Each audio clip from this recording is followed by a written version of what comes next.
I heard you want a wife. My daughter is perfect for you, said the Apache woman I helped. Pour yourself a warm cup of coffee or a cool glass of water and get ready for a story that will touch your soul. This is a tale of unexpected grace, healing hearts, and the kind of love that grows quietly in the shadows before blooming into something beautiful.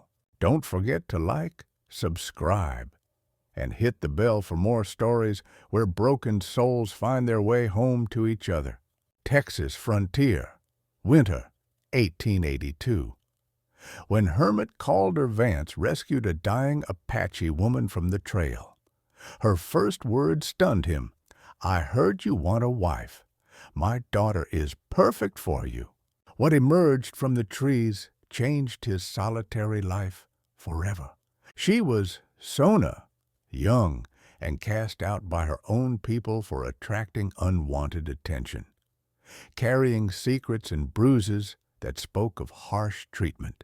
He was Calder Vance, 31, and grieving still. 5 years after losing his fiancée to typhoid, afraid to love again. Their love would grow through one transformative winter of shared silence, gentle kindness, and the courage to trust again. Together, they'd prove that the most broken hearts can create the strongest bonds when healing happens slowly, honestly, and without conditions. The Texas frontier in 1882 was unforgiving territory, where survival often meant choosing isolation over the risk of loss and betrayal. Relations between white settlers and Apache tribes remained tense, with both sides carrying deep mistrust born from decades of conflict and cultural misunderstanding. Women cast out from tribal communities faced impossible survival odds in harsh landscape where winter could kill within days, while single men on isolated homesteads lived lives of grinding loneliness that drove some to madness. Creek Junction represented civilization's thin edge, a few buildings where desperate people sought supplies and human contact. Apache traditions regarding women's honor and tribal belonging created vulnerable populations when jealousy or suspicion led to exile, leaving families without protection or resources in territory where survival required community support. That banishment permanently severed.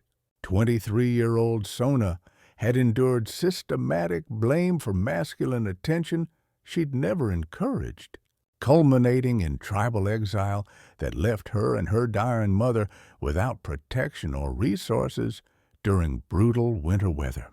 Her physical beauty had become curse rather than blessing when jealous women and predatory men turned her appearance into a source of shame and danger. Her resilience was tempered by wariness, born from experience with men who saw her as object rather than person, while her devotion to her ailing mother demonstrated character that transcended physical appearance. Years of blame and punishment had taught her to expect little kindness from anyone, despite trauma and hardship. She retained gentle strength and capacity for gratitude that would emerge when someone finally offered respect rather than exploitation, protection rather than possession. 31-year-old Calder had retreated into complete isolation after losing fiancée Elizabeth to typhoid epidemic 5 years earlier, building walls of silence and solitude that protected him from further emotional devastation while slowly draining meaning from his existence. His self-imposed exile reflected not misanthropy, but overwhelming fear of experiencing loss again, making him avoid all human connection that might recreate vulnerability he'd found unbearable when Elizabeth died in his arms after weeks of helpless watching. His immediate response to Sona and Adai's crisis revealed character, that isolation hadn't destroyed moral compass, that demanded helping vulnerable people regardless of personal emotional risk or social complications their presence might create. Their relationship begins with her assumption that he wants traditional marriage arrangement, while his terror of emotional attachment wars with growing recognition of her intrinsic worth and desperate circumstances. External challenges include cultural differences and potential tribal pursuit.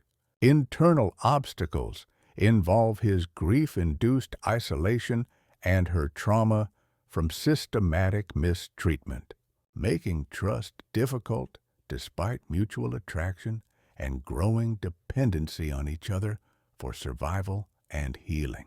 Calder's rescue of Adai and Sona created immediate crisis that bypassed normal social interactions. Life or death emergency demanded action without time for careful consideration of emotional consequences he'd spent years avoiding through isolated living. Sona's beauty was complicated by obvious signs of mistreatment and her defensive wariness around masculine attention, while her quiet strength during crisis impressed him more than mere physical appearance could have achieved with someone determined to avoid romantic entanglement. His initial reluctance to accept responsibility for two Apache women battled with moral obligation that Elizabeth's memory had taught him about protecting vulnerable people regardless of personal cost or inconvenience to carefully constructed solitary existence. Physical attraction developed gradually through enforced proximity in small cabin, where her competent assistance with daily survival tasks proved her value beyond mere appearance, while his respectful treatment, despite obvious awareness of her beauty, slowly convinced her of his honorable intentions. Neither acknowledged romantic possibility during early weeks when focus remained entirely on Adai's medical needs and basic survival through harsh winter weather that could kill anyone unprepared for frontier hardships. Trust developed through Calder's consistent demonstration that his protection came without expectation of sexual gratitude or romantic reciprocation, proving through daily actions that his assistance was humanitarian rather than transactional or opportunistic.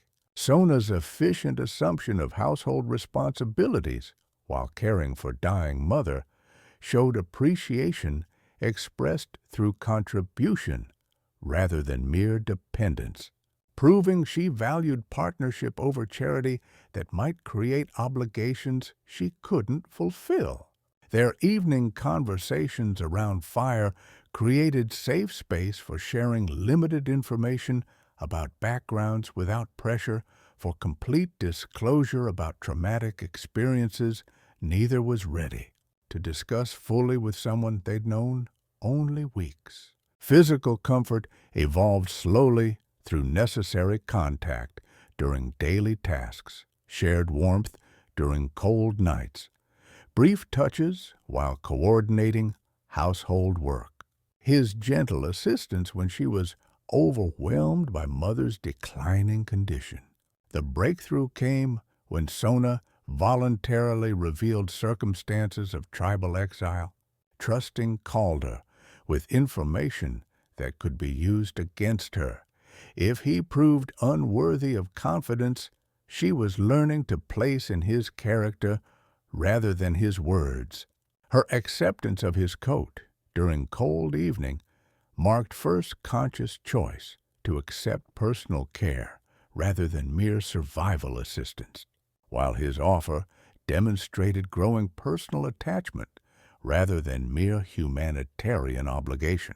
Sona's conditioning through systematic mistreatment made emotional vulnerability feel dangerous, despite growing evidence of Calder's trustworthy character, while her complete dependence on his charity created power imbalance that prevented authentic emotional autonomy.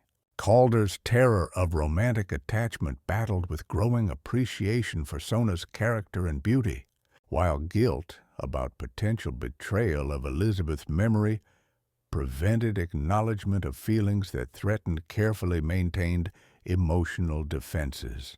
Cultural differences created communication barriers, while potential tribal pursuit threatened their safety if Sona's location was discovered by those who'd exiled her for circumstances beyond her control. Most challenging was Adai's declining health, which created urgency about future plans while forcing decisions about permanent arrangements between people who'd known each other only through crisis circumstances that might not translate into sustainable, long-term relationship compatibility. Through winter months of shared survival, Calder and Sona evolved from reluctant host refugees to efficient partners managing isolated homestead that required all their combined skills for successful operation. Her knowledge of food preservation and herbal medicine complemented his hunting and construction abilities. Their collaboration extended beyond mere survival to include planning improvements to property and discussing potential expansion of their small operation. Sona's suggestions about garden placement, while Calder's ideas for additional shelter created shared vision for permanent settlement. Most significantly, they began envisioning shared future together rather than temporary arrangement, with both contributing to decisions about resource allocation and property development that would determine long-term success of their partnership. The turning point came after Adai's peaceful death, when Sona's grief over losing her last family member opened door to complete emotional honesty about her fears of abandonment and hopes for belonging somewhere permanently. Calder's confession that he'd grown to love both her courage and gentleness while learning to imagine future that included family again challenged his assumptions about heart's capacity for healing after devastating loss. Her spontaneous kiss of gratitude that became expression of deeper affection marked transition from careful friendship to conscious romantic choice. With both understanding they were choosing love despite risks emotional attachment always entailed in uncertain world. Physical connection progressed through meaningful touches that acknowledged growing attraction while respecting both their emotional boundaries and cultural differences that required patience and understanding rather than rushed physical expression. Their first night of complete intimacy followed emotional commitment and conscious decision to build life together permanently, representing choice to embrace love rather than merely accepting companionship for survival purposes. Their physical relationship became expression of hope for future family, while honoring cultural traditions that Sona wanted to maintain alongside adaptations necessary for life in white settler territory that required flexibility from both partners. Winter isolation protected them from immediate external threats while creating dependency that tested their compatibility under extreme stress of survival conditions that revealed character more completely than normal social interactions might have allowed. Spring's approach brought recognition that their relationship would face scrutiny from Creek Junction community, when seasonal travel resumed, exposing their arrangement to social pressure and potential legal complications regarding interracial cohabitation. Economic challenges intensified when Calder's limited resources stretched to support larger household while planning for potential family expansion that would require additional income and property. Improvements beyond his current capabilities. Most dangerously, signs of Apache tracking suggested that Sona's exile hadn't ended tribal interest in her fate, creating potential for violent confrontation if her location was discovered by those who'd cast her out for circumstances that might still be considered unresolved. Legal complications could arise if territorial authorities investigated reports of white man living with Apache woman, potentially resulting in forced separation or prosecution under laws designed to prevent interracial relationships, regardless of voluntary nature of their arrangement. Community pressure from Creek Junction residents who discovered their relationship could range from social ostracism to active hostility, threatening Calder's ability to obtain supplies and trade relationships necessary for homestead survival. Sona's transformation from traumatized exile to confident partner reflected love's power to heal wounds inflicted by systematic blame and mistreatment when someone finally valued her complete identity rather than reducing her to source of problems. Her evolution from defensive survival to voluntary vulnerability showed how authentic acceptance could inspire personal growth that transcended mere gratitude to encompass genuine affection and commitment to shared future. Calder learned that honoring Elizabeth's memory meant choosing life and love again, rather than preserving grief that had become barrier to meaningful existence and service to others who needed protection and care. His willingness to risk emotional attachment despite terror of loss demonstrated healing that created capacity for joy alongside continued remembrance of past love that had shaped rather than limited his character. Together, they discovered that strongest relationships are built through shared struggle and mutual support during healing process that created bonds transcending cultural differences through authentic human connection. The crisis erupted when Apache warriors arrived seeking Sona for tribal justice regarding allegations that had led to her original exile, creating life-or-death situation where Calder faced armed confrontation to protect woman who'd become essential to his happiness and sense of purpose. The warriors' demand for Sona's return to face additional punishment for bringing shame to tribe through association with white man threatened to destroy relationship that had become foundation for both their healing and future plans together. Calder's choice between avoiding violence that could result in his death or fighting for Sona's freedom forced confrontation with everything he'd learned about courage, love, and moral obligation during months of building life together.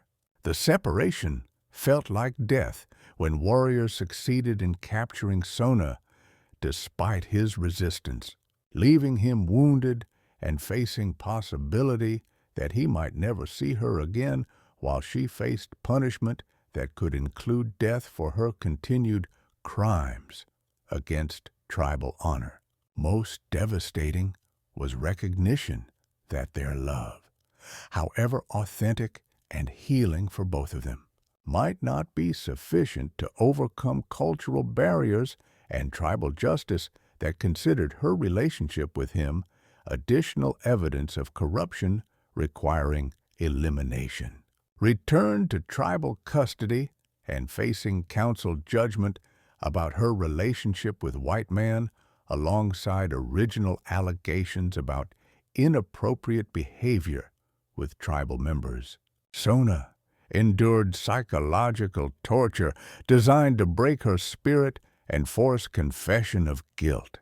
Her isolation from Calder, while facing potential death sentence, forced confrontation with possibility that love and healing she'd experienced might have been temporary respite before inevitable punishment for circumstances beyond her control. She used her time preparing defense based on truth about circumstances of original exile, while gathering courage to testify about Calder's character and respectful treatment that proved not all relationships were exploitative or shameful. Wounded, but determined to save Sona from tribal justice that he understood was based on cultural misunderstanding rather than actual crime.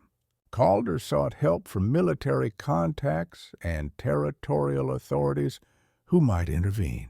His growing understanding of Apache culture and legal traditions while building case for Sona's innocence required learning about perspectives he'd never considered during years of isolated living that had avoided cultural complexity. Most difficult was maintaining hope while recognizing that love might not be sufficient to overcome systematic injustice based on cultural conflicts that individuals couldn't resolve through personal commitment or authentic feeling. When territorial authorities successfully negotiated Sona's release based on evidence of her innocent character and voluntary nature of her relationship with Calder. Their reunion was tearful recognition that love had survived ultimate testing. Their choice to relocate to territory beyond tribal jurisdiction while maintaining respectful relationship with both cultures sealed commitment to building future together, despite external pressures that had threatened to destroy them through systematic misunderstanding and cultural conflict. The climactic confrontation occurred when territorial marshal mediated meeting between Apache Tribal Council and Calder regarding Sona's future, forcing public testimony about their relationship's nature and voluntary character, while addressing cultural misunderstandings that had led to original conflict. Standing together before assembled tribal leaders and territorial officials, Calder and Sona presented their case for voluntary partnership based on mutual respect and authentic affection, rather than exploitation or cultural corruption that accusations had suggested. "This woman saved my life by teaching me to live again," Calder testified firmly. "While I offered her protection and respect, she'd been denied. Our love harms no one and benefits both our cultures through peaceful cooperation." Sona's testimony about Calder's respectful treatment and her own choice to remain with him provided evidence that their relationship represented healing rather than shame, while cultural exchange enhanced rather than corrupted either tradition. The territorial marshal's ruling that individual choice in romantic relationships superseded tribal jurisdiction when voluntary and non-exploitative established precedent, protecting interracial couples from forced separation based on cultural objection rather than evidence of actual harm.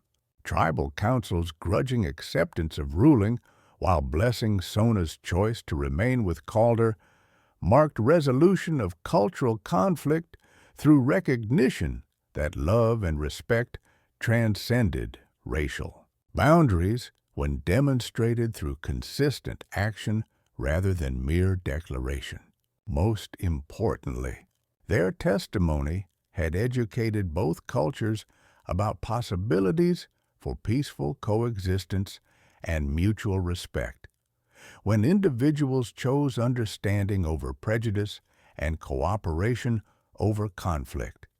In building relationships, community witnessed to their obvious mutual devotion and cultural respect, impressed observers with authenticity of their bond while proving that interracial relationships could enhance rather than threaten community stability when built on genuine affection. Their successful defense established legal precedent protecting other interracial couples from forced separation while demonstrating that love could bridge cultural differences when supported by patience, respect, and commitment to learning about each other's traditions. Their wedding ceremony, incorporating both Christian and Apache traditions, took place 6 months after legal resolution with blessing from both territorial authorities and tribal elders who'd been convinced of their mutual devotion and cultural respect. Sona wore a dress combining traditional Apache beadwork with frontier practical design, while Calder stood proudly beside woman whose courage and character had proven worthy of respect from anyone, willing to look beyond racial prejudice to recognize authentic virtue. Community support had grown as neighbors recognized practical benefits of peaceful interracial relationships, while their success in cultural integration demonstrated possibilities for broader regional cooperation between settlers and tribal communities. Economic prosperity followed their marriage as expanded homestead operation, enhanced by Sona's agricultural knowledge and cultural connections, created successful ranch that employed members of both communities while demonstrating value of cultural cooperation. Their expanded ranch house, designed to accommodate growing family while honoring both cultural traditions, became gathering place for peaceful meetings between settlers and tribal members seeking examples of successful cultural integration. Spring brought news of Sona's pregnancy, fulfilling hopes for family expansion while symbolizing new generation that would grow up understanding both cultures rather than seeing them as necessarily incompatible or threatening to each other. Most significantly, their marriage had evolved from desperate arrangement to passionate partnership that proved authentic love could overcome any cultural barrier when built on mutual respect and commitment. 2. Understanding rather than trying to change each other. Their happiness was visible to everyone who visited in Sona's confident integration of cultural traditions. Calder's obvious devotion and expanded understanding of Apache culture, and their shared commitment to raising children who would bridge, rather than divide, communities. Their successful marriage influenced territorial policies regarding interracial relationships and cultural integration, demonstrating that cooperation created stronger communities than segregation when differences were valued rather than suppressed through legal prohibition. Educational impact spread through informal cultural exchange that occurred at their ranch, where settlers learned Apache agricultural techniques, while tribal members gained understanding of territorial legal systems and economic opportunities. Legal precedents from territorial ruling protecting their marriage helped establish framework for other interracial couples seeking protection from cultural interference while recognizing individual choice over tribal or community jurisdiction in voluntary romantic relationships. Their story became teaching example throughout Texas territory about effective approaches to cultural integration while demonstrating how individual love stories could inspire broader regional cooperation between historically antagonistic communities. Community development followed their model of peaceful coexistence that welcomed cultural differences while building shared institutions serving everyone's needs, helping establish settlement patterns that supported diversity rather than enforcing rigid separation. Economic benefits spread as their successful ranch operation proved that cultural cooperation created competitive advantages while their partnership attracted other families seeking communities that supported interracial relationships and cultural integration. Their ranch became training ground for peaceful cultural exchange, while their marriage remained symbol of how individual courage could overcome systematic prejudice when supported by authentic respect and commitment to understanding different traditions. 20 years later, Texas' statehood constitution included provisions protecting individual choice in marriage and cultural expression that historians traced directly to precedents established by successful relationships like theirs that had demonstrated practical benefits of cultural integration over separation. Their success influenced federal policies regarding territorial cultural relations, with their example cited in legislation promoting peaceful coexistence rather than forced assimilation or continued conflict between settler and tribal communities throughout American Southwest. Within 3 years of their marriage, 4 other interracial couples in Texas territory formed successful partnerships. Encouraged by Calder and Sona's obvious happiness and legal protection that had established precedent for voluntary cross-cultural relationships based on mutual respect and affection.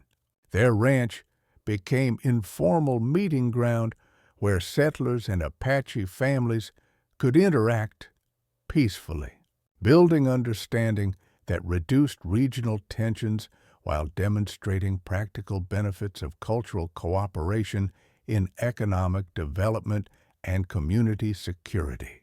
Economic benefits spread as their successful partnership influenced territorial policies supporting integrated communities, while their story attracted other families seeking places where interracial relationships were protected rather than persecuted by legal or social pressure.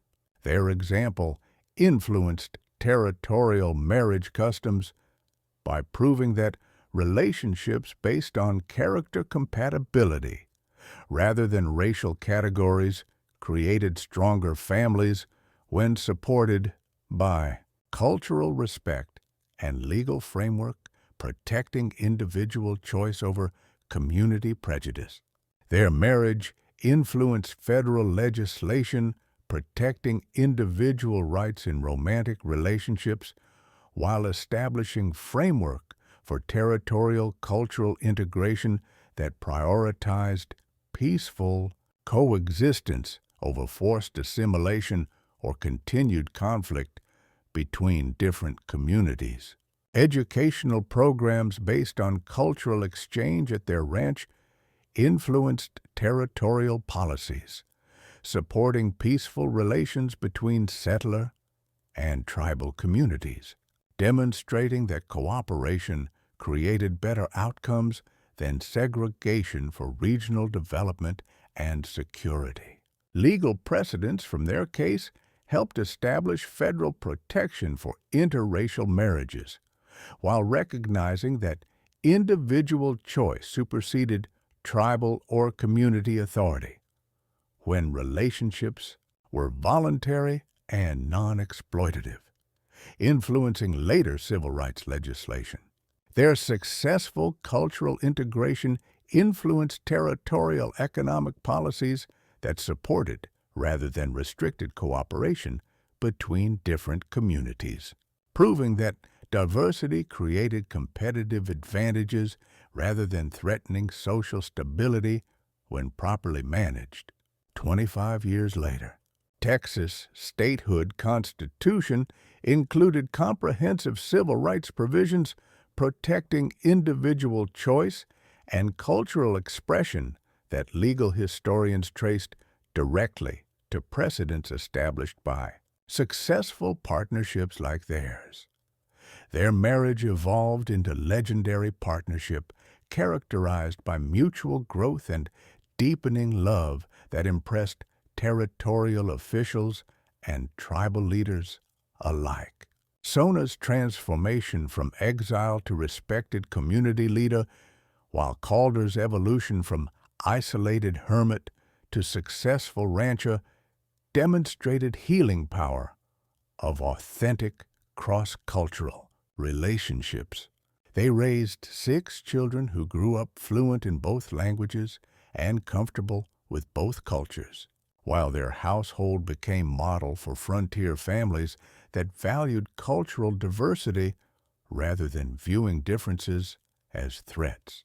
In old age, they remained a devoted couple whose love story continued inspiring others.